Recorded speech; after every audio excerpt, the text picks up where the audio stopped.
In the conflict-ridden world of the Middle Ages, mercenaries emerged as a distinct class, living outside the traditional bonds of loyalty to lord or homeland.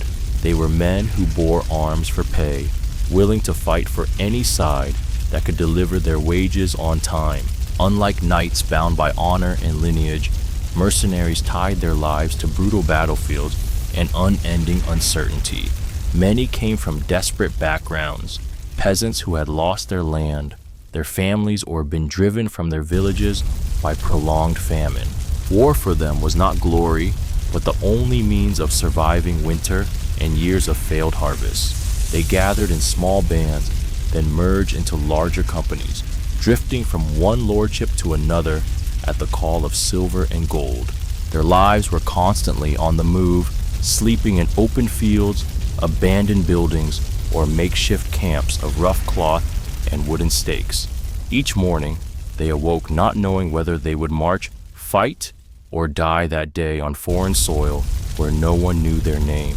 Mercenaries were rarely welcomed when entering cities, as civilians feared the violence and looting that often followed in their wake.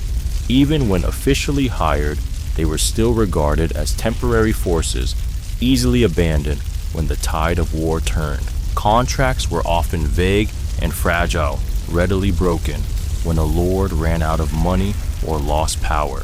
When that happened, mercenaries were forced to sustain themselves by pillaging the surrounding countryside.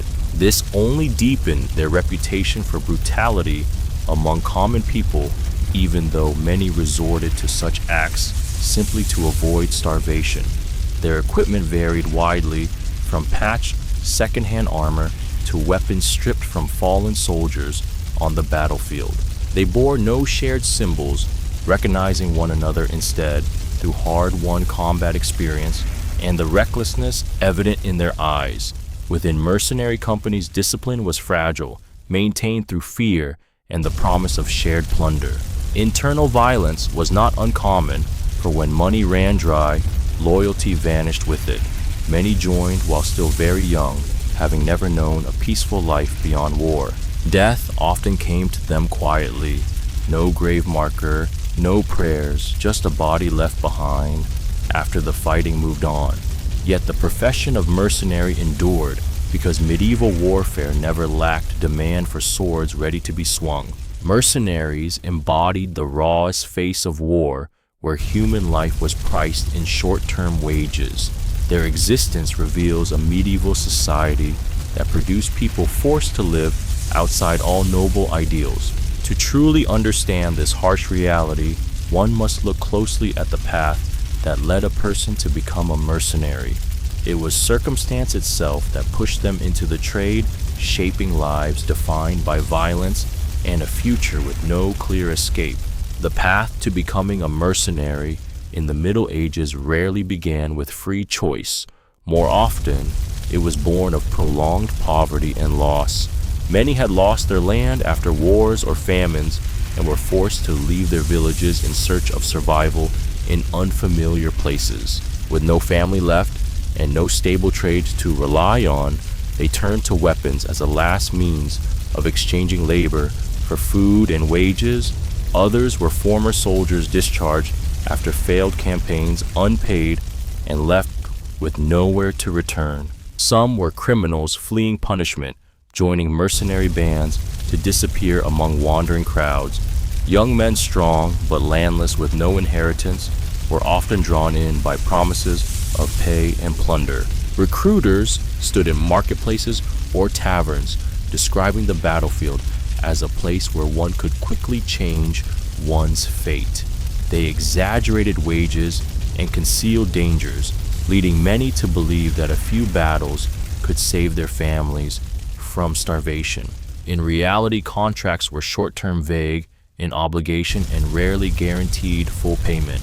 New recruits were issued worn weapons and taught how to hold spear and shield in a few hurried days. There was no formal training. They were thrown directly into formation, where experience alone determined survival. Those who lived through their first battle learned quickly, for even a small mistake could cost a life. Mercenary bands moved constantly, giving newcomers little time to adapt to loose discipline and frequent internal violence. They learned to obey the most ruthless commanders as authority within the company came from strength and fear. There were no lasting oaths of loyalty. The only bond was shared pay and mutual survival. The weak were left behind and the severely wounded were rarely cared for long. Many recruits died within their first few weeks, leaving harsh lessons for those who survived. Those who endured gradually grew emotionally hardened, accustomed to bloodshed and the screams of the battlefield. From there, they sank deeper into the vortex of war, where turning back was almost impossible. Entering the profession was easy, but leaving it was nearly unthinkable. The circumstances that drove people into mercenary life show that it was not a career of ambition, but one of sustained desperation. Once inside, each man had to learn how to survive in a world without mercy. From this bitter path into the profession, it is necessary to look next at the actual living conditions mercenaries endured during campaigns. It was the daily harshness of their lives that wore them down faster than any blade. The daily life of medieval mercenaries was bound to long marches where both body and mind were tested to their limits. They moved constantly through forest, hills, and wilderness carrying heavy loads of weapons, armor, and meager supplies. Food was often scarce, little more than hard barley bread, salted meat, or whatever could be scavenged along the way. When provisions ran out, they were forced to hunt forage or loot simply to stay alive. Drinking water was rarely clean, causing many to suffer from intestinal illness and rapid exhaustion. At night, they slept outdoors or in crude tents, exposed to cold rain, strong winds, and biting insects. Without regular physicians accompanying them, minor wounds easily became infected and turned deadly. Disease spread quickly within large groups, especially when they remained too long in damp or marshy regions. Those who grew weak or fell ill were left behind, as the company could not slow its pace for any single man. Old, heavy armor made prolonged marching brutally exhausting. Many mercenaries removed their armor while on the move, accepting greater risk in exchange for conserving strength. Harsh weather increased the likelihood of death, particularly during long winters and relentless rains. Sleep was always restless as guards rotated through the night to prevent sudden ambushes. The fear of nocturnal attack kept nerves constantly strained, leaving little chance for true rest. Disputes over food and sleeping space were common and sometimes escalated into violence. Commanders had to enforce harsh discipline or severe punishment to maintain fragile order. There was no place called home, only temporary stops followed by hurried departures. This life aged mercenaries quickly, even when they were still young in years. Each day became a struggle for survival against both nature and fellow humans. For them, marching was not merely preparation for battle, it was already a form of combat. Life on the march wore mercenaries down day by day, long before they ever faced the enemy on the battlefield. That fragile existence turned every battle into a final gamble. From these brutal marches, the narrative must move to the unavoidable actual combat. It was where blades met that the true value and true cost of mercenary life was most clearly revealed. The medieval battlefield was where mercenaries faced the harshest reality, where every promise of payment faded before the edge of a blade. They were often placed on the front line or assigned to the most dangerous positions, as lords were reluctant to sacrifice their own loyal troops. Mercenaries were driven straight into enemy formations, enduring volleys of arrows and long spears during the most chaotic opening moments of battle. There were no rituals of honor or stirring speeches, only shouted orders and raw commands forcing them forward. When formations collided, the battlefield became a maze of blood, mud, and fallen bodies piled upon one another. Each step risked slipping on corpses, making balance difficult and deadly. Mercenaries fought shoulder to shoulder, not for ideals but for survival instinct. and the promise of a share after the battle. Their old worn armor shattered easily under the heavy blows of better equipped knights. Open wounds were quickly fouled by dirt, blood, and splintered wood, greatly increasing the risk of death. The screams of the wounded mixed with the clash of metal, creating sounds that haunted survivors for years. No one stopped to aid a fallen comrade. Hesitation meant instant death. Those who fled were cut down from behind, while those who stayed risked being surrounded with no escape. When the tide of battle turned, mercenaries were often the first to be abandoned, left behind to shield the retreat of the main force. Many died not from fatal wounds but from being trampled as formations collapsed in panic. The end of battle brought no relief, only the grim task of collecting the dead and searching for the living. The severely wounded were usually left behind, unable to march with the company. Loot was divided quickly, sometimes directly on ground, still wet with blood. Those who survived looked around and realized that more than half the familiar faces were gone after a single engagement. The battlefield left not only physical injuries, but deep psychological scars that rarely faded. For mercenaries, every battle was a total gamble, staking everything for fragile coin. The battlefield revealed the truth that mercenaries were always the most expendable class in any conflict. Their survival depended on luck as much as on skill.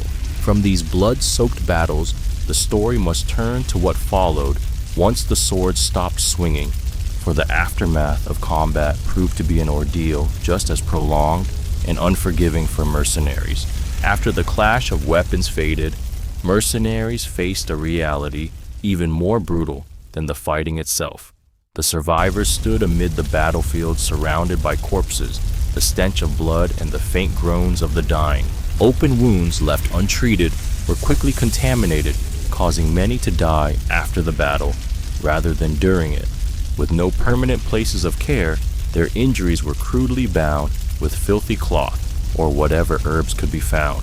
Those too badly wounded to continue marching were often abandoned by the roadside or left behind in the nearest village. Few ever returned for them, as the company had to move quickly to avoid counterattacks or starvation. The survivors carried deep scars, misaligned broken bones, and chronic pain that lasted a lifetime. Many lost the ability to wield a weapon, which meant losing their only means of survival. With no pensions or long-term care, they were pushed to the margins of society once they were no longer useful in battle. Some clung to the company, performing menial tasks in exchange for food, hoping not to be completely cast aside. Others drifted away to wander as beggars or turned to banditry simply to stay alive. Nightmares of the battlefield followed them into sleep, slowly eroding their mental strength over the years. No one cared about psychological wounds, as in a world shaped by war, such suffering was seen as weakness. Even victory offered no security, as wages could be delayed, reduced, or denied outright. When a lord fell from power, mercenaries were rarely protected from the vengeance of the victorious side. Many were hanged or beheaded after wars ended, branded as disturbers of order rather than soldiers. These deaths occurred quietly, unrecorded, and unmourned. Surviving the battle, therefore, was not a reward, but the beginning of another chain of suffering. Mercenaries understood that war did not end when the fighting stopped. For them, its consequences endured until their bodies could no longer bear the weight. After battle, cruelty did not disappear, it merely changed form, continuing to wear down those who lived on. The price of survival was sometimes heavier than a swift death on the battlefield. From these wounds and acts of abandonment, the story must turn to the issue of payment and betrayal. For money, the very force that drew them into this life, was often the reason they suffered their greatest injustices. Payment was the primary reason mercenaries took up arms, yet it was also the source of countless bitter experiences throughout their lives. Mercenary contracts in the Middle Ages were often vague, containing little more than promises of payment after a campaign or upon the capture of a target. If a war dragged on or ended in failure, wages were easily delayed under countless excuses. A lord short of silver might simply reduce the promised sum, forcing mercenaries to accept the loss or walk away with nothing. In many cases, only a small portion of the wages was paid, accompanied by assurances of later compensation promises that were rarely honored. Mercenaries had no real means to demand what they were owed, lacking both status and political power. If they protested, they risked being branded as troublemakers and punished within their own camps. Some companies mutinied over unpaid wages, but such revolts often ended in bloodshed. When payment failed to arrive, mercenaries were driven to pillage the surrounding countryside to sustain themselves. This in turn earned them the hatred of civilians and made them a threat even to those who had hired them. There were lords who deliberately employed mercenaries for decisive battles, only to have them killed afterward to avoid paying them. Stories of such betrayal spread through whispered tales among wandering companies, carried with fear and grim certainty. Mercenaries lived in constant suspicion, never knowing when betrayal would strike. They kept their weapons close, even while sleeping, aware that danger could come not only from enemies, but from their employers as well. The division of spoils often sparked conflict, as commanders claimed the largest shares and passed the risk downward. Internal disputes over money frequently ended in violence, rapidly weakening entire companies. With no system to protect their rights, the lives of mercenaries were valued less than the silver. They were never paid. Many died without ever receiving full wages for the battles they had survived. Money, once seen as a path out of poverty, slowly became a symbol of cruel deception. For mercenaries, war killed not only with weapons but with betrayal. Wages offered no security. They merely prolonged the cycle of danger and injustice surrounding mercenary life. As trust eroded, mercenaries drifted ever farther from any concept of justice or honor. From these betrayals, the story must turn to the mercenary's place in society once the fighting ends. It is there that society's contempt closes every path back to an ordinary life. When they left the battlefield, mercenaries were rarely welcomed as victors. Instead, they were met with wary and contemptuous eyes. To ordinary people, they were inseparable from looting, violence, and the painful memories that war left behind. Many villages closed their gates at the sight of a mercenary band approaching, fearing the trouble and disaster they might bring. Even when no harm was done, their presence unsettled others, burdened by a past soaked in blood and fire. Mercenaries owned no land and belonged to no lineage that could shield them, leaving them outside any stable social order. They were seen as dangerous drifters, untrustworthy, and prone to rebellion once money ran out. Craft guilds rarely accepted them, fearing that violence and bad reputation would stain the community. The church, too, kept its distance, as many mercenaries were believed to live beyond moral restraint and sacred discipline. Even when they found temporary work, they were closely watched and swiftly expelled at the first sign of trouble. The scars on their bodies, rather than symbols of sacrifice, became marks that frightened others. Many mercenaries tried to conceal their wartime past to avoid rejection, but such efforts rarely succeeded for long. With no titles or papers to protect them, they were easily arrested whenever a city needed a scapegoat for unrest.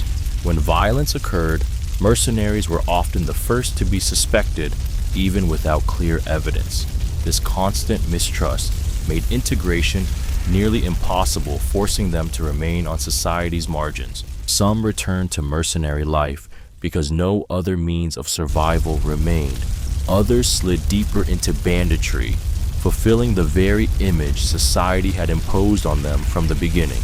This vicious cycle pushed mercenaries ever farther from any hope of a peaceful life. They existed within society, yet never truly belonged to it, always kept at arm's length. Even when they wished to change, the shadow of war clung to them relentlessly.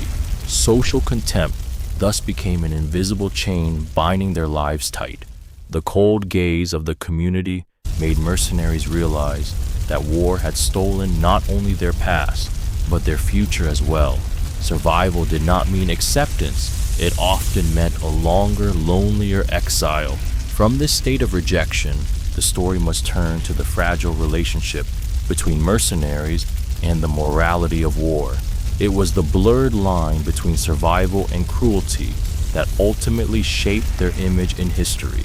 For medieval mercenaries, the concept of the morality of war was far less clear than the sermons of priests or the codes of knights. They fought not for honor or oaths, but for immediate survival in a world saturated with violence. When food ran out and wages went unpaid, plunder became the only means to stay alive.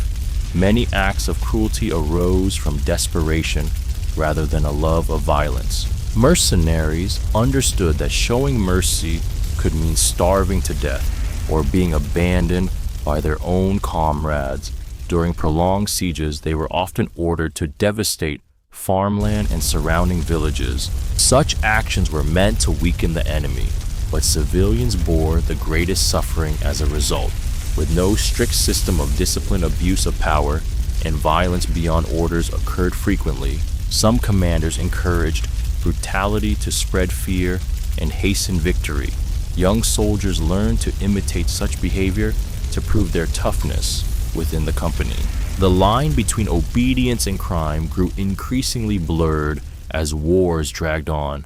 Mercenaries gradually became hardened, losing the ability to clearly distinguish right from wrong in life or death conditions. They committed acts that outside the battlefield they themselves would never have imagined. After the war, memories of these deeds became a psychological burden, difficult to escape.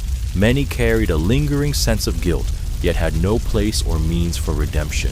Society saw only the consequences, rarely understanding the circumstances that forced such brutal choices. Morality in the life of a mercenary did not vanish. It was distorted by the pressure of survival. Every decision on the battlefield was a trade-off between humanity and life itself. Not everyone chose cruelty, but not everyone was fortunate enough to preserve their compassion.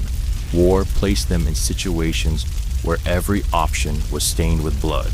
This blurred morality darkened the image of mercenaries in collective memory. Yet behind the cruelty were human beings forced to live by the unforgiving laws of war. From this fragile moral boundary, the story must turn to the later years of mercenaries' lives. It is old age and physical ruin that ultimately reveal the final fate of those who sold their lives to battle. Few medieval mercenaries lived long enough to grow old, but those who did faced a quiet and bitter end. Their bodies were covered in scars, bones that had healed crookedly, and lingering pain that flared whenever the weather changed. Fingers that once gripped spears and swords began to tremble, no longer strong enough to hold a weapon. Once they lost the ability to fight, they immediately lost their value within the company. With no pension and no patron, the elderly were cast aside when they could no longer keep pace with the march.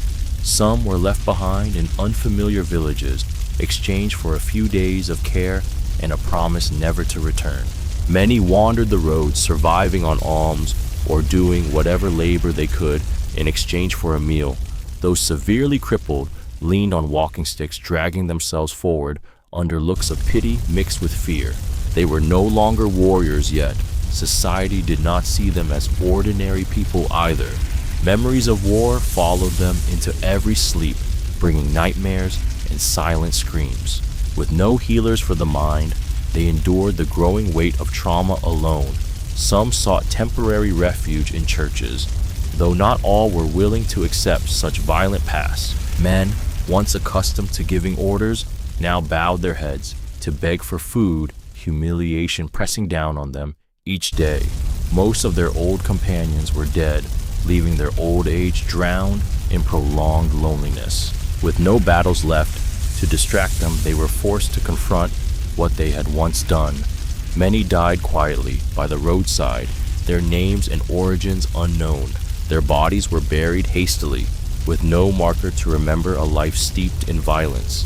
This fate stood in stark contrast to the promises of a better life they had heard in their youth. Old age brought mercenaries no peace. It merely prolonged the consequences of war. It was the final price paid for years spent selling their lives in order to survive. Old age revealed the truth that the mercenary profession offered no good ending. Survival only extended suffering rather than delivering any worthy reward. From the fate of these aged men, the story must turn to a broader assessment of the place of mercenaries in medieval history. How they were remembered or forgotten ultimately says everything about this harsh profession. In medieval records, mercenaries often appear as auxiliary forces, mentioned but rarely praised. Chronicles written by lords and monasteries focused on the feats of knights overlooking bands of soldiers, unbound by noble lineage or family honor. When victory came, credit was attributed to commanders while mercenaries faded into the shadows behind them. When defeat or looting occurred, however, mercenaries were readily named as the primary cause of chaos and crime. This manner of record-keeping distorted their image, creating a one-sided and incomplete memory of their role in history. Few sources speak of the poverty that drove them to war or the betrayals they were forced to endure. In paintings and legends, they were often depicted with savage faces and mismatched equipment. Such images reinforce fear and contempt toward this class within society. Even when mercenaries saved a city or held a crucial defensive line, their contributions were quickly forgotten. No songs were sung, no stone markers carved with the names of those who died for wages they never lived to receive. Historians of the time served power and rarely spoke for those without a voice. Mercenaries thus became trapped between two roles, instruments of war and moral scapegoats. They were used when needed and blamed when events slipped out of control. The way history remembered them reflected a sharp divide between those with status and those with only strength. Over centuries, this negative image was repeated, obscuring a far more complex reality.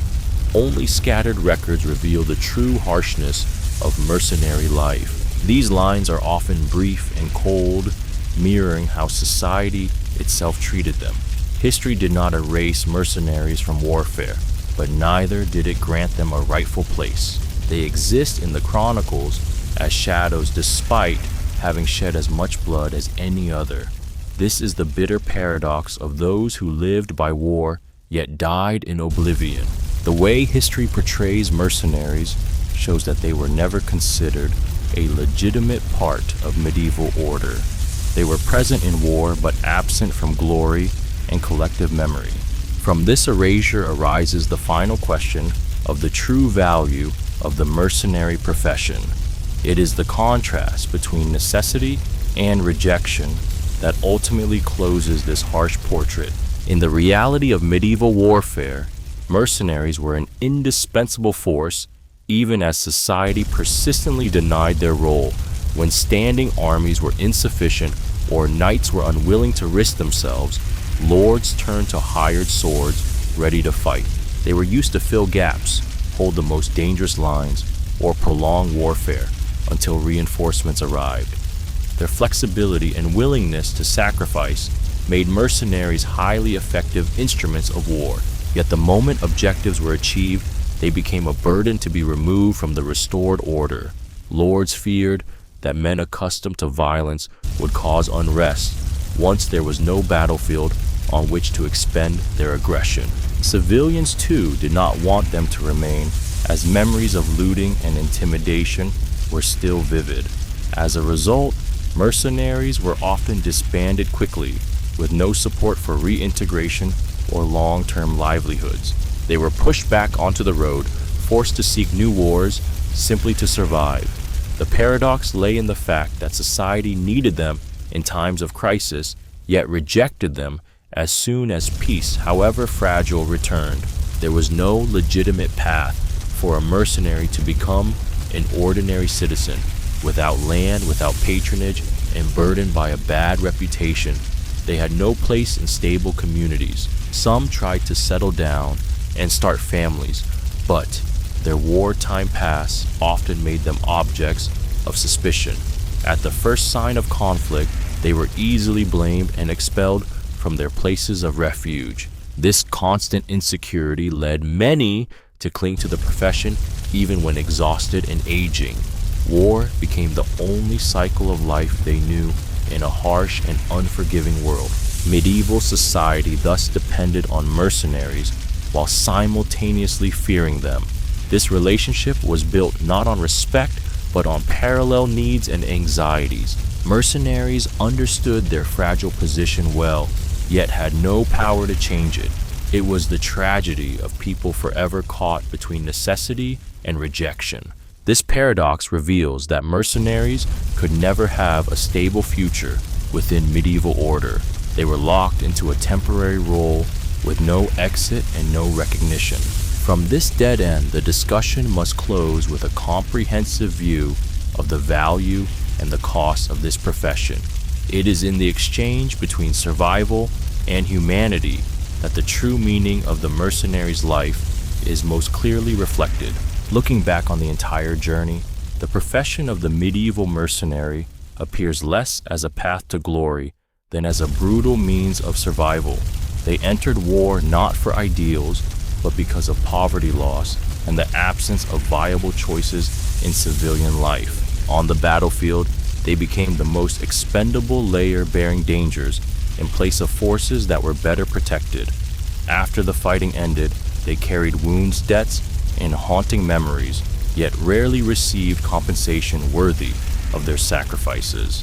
Wages, the original motivation, often arrived late, incomplete, or vanished entirely, along with broken promises.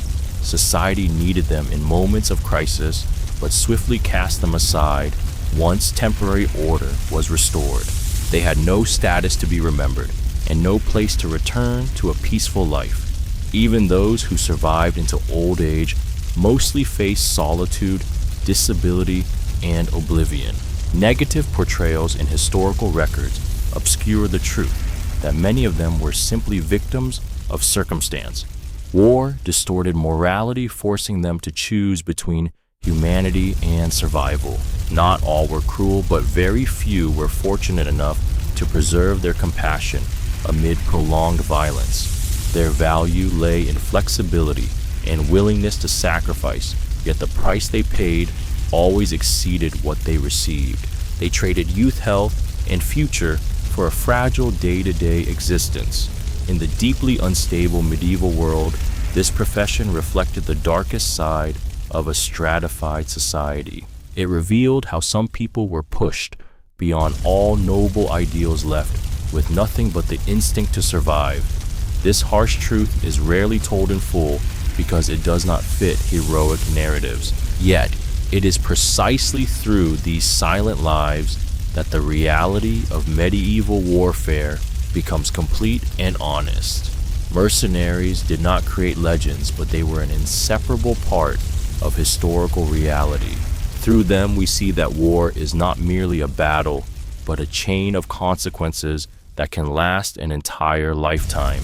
And this is the unadorned, unsentimental truth of the medieval mercenary's life. Their existence reminds us that history is not shaped only by victors and the powerful. It is also written in the blood, sweat, and forgetting of the nameless. Even as war fades into the past, such stories retain their value in revealing its true harshness. For only by facing that darkness directly can we truly understand how the medieval world functioned.